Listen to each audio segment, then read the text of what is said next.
And on the same day that we have this guilty plea, new questions raised about John Brennan's role in this whole thing. On May 23rd of last year, long after the election, he claimed that he didn't know who had paid for the dossier, who asked for it. Watch. Well, Director Brennan, do you know who commissioned the Steele dossier? I don't.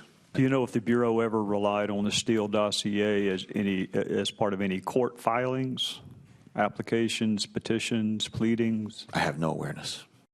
I have no awareness. Here now, Fred Fleitz, former CIA analyst and current senior vice president at the Center for Security Policy. Fred, good to see you this evening. Good to be here. Let me draw your attention to this from an exclusive report in Real Clear Investigations. It says several Capitol Hill sources say Brennan, a fiercely loyal Obama appointee, talked up the dossier to Democratic leaders as well as the press during the campaign. So that was well before the statement that we just saw. They also said that he fed allegations about Trump-Russia contacts directly to the FBI while pressuring the Bureau to conduct an investigation of several Trump campaign figures starting in the summer of 2016. You have said you think that he is very central to this whole thing. I do. I think he's a missing link. And I got to tell you, given his hostility towards Mr. Trump, inconsistencies and contradictions in his statements, I think there's a lot that has to be looked into here.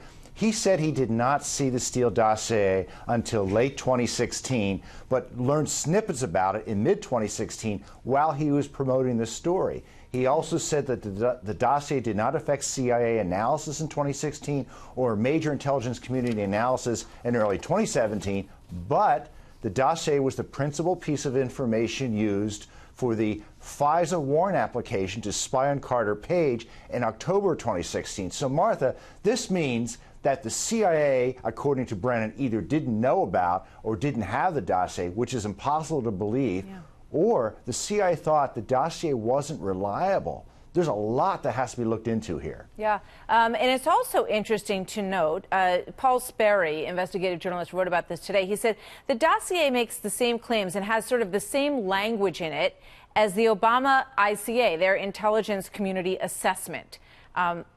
It says that Putin personally ordered the cyber attacks, that the leaked embarrassing emails were to bolster Trump as part of a, quote, aggressive Trump support operation. So you have the exact same language in both the official Obama intel assessment and the dossier. Does that seem odd to you? Well, in terms of full disclosure, I was interviewed by Mr. Sperry for this article. This intelligence community assessment that came out in early January 2017 was very, very strange. It was only written by 3 intelligence agencies. It wasn't vetted with the majority of agencies, including the Defense Intelligence Agency and Homeland Security. And it was written by a small group of hand-picked analysts.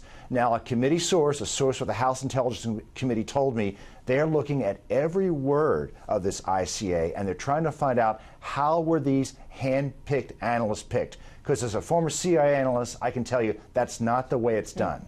So in that vein, why were we told by James Clapper and others that 17, the idea was that everyone across the board in the intel community, 17 agencies, all agreed that there was obvious meddling by the Russians in our election?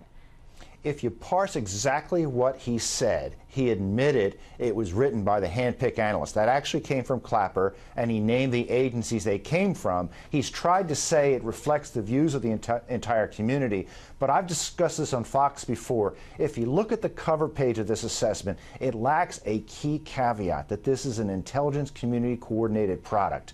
You can look at other ones on the web, and that caveat is there. This one doesn't say that because it was only written and cleared by 3 agencies, one of which was CIA under Brennan's leadership.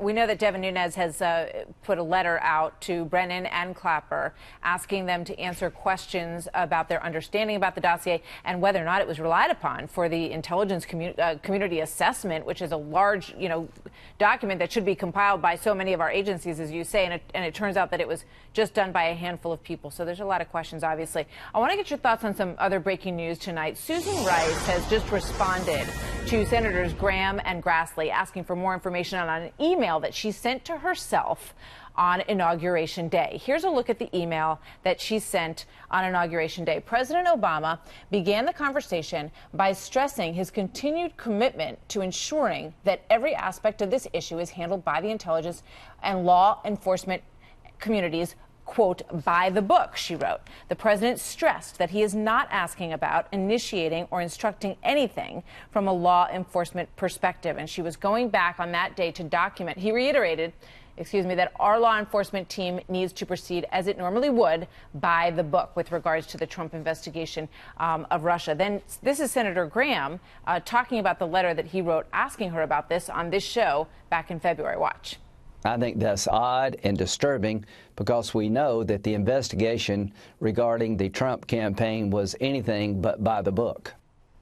So tonight, her lawyer is responding to the questions that were raised about why she would have written this email weeks later on Inauguration Day. And this is the response. In the conversation, Ambassador Rice documented there was no discussion of Christopher Steele or the Steele dossier.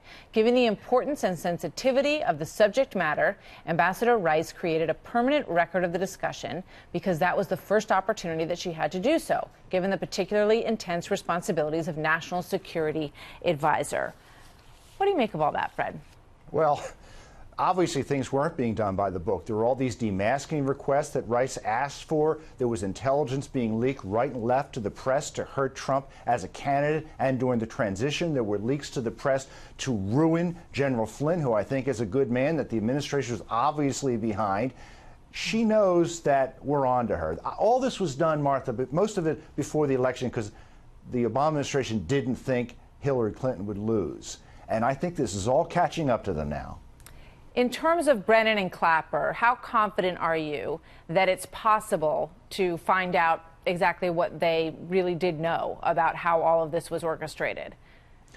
You know, I don't know about Clapper, but look, we know Brennan in mid-2016 was pushing this narrative of collusion. It's hard for me to believe he did not know about the dossier. Look, I was an intelligence analyst for 19 years. We vacuum up information. We look at everything. Brennan had the dossier in mid-2016. I am sure of that. And I suspect he made representations to both intelligence committees that he didn't. And if that's the case, he's in a lot of trouble.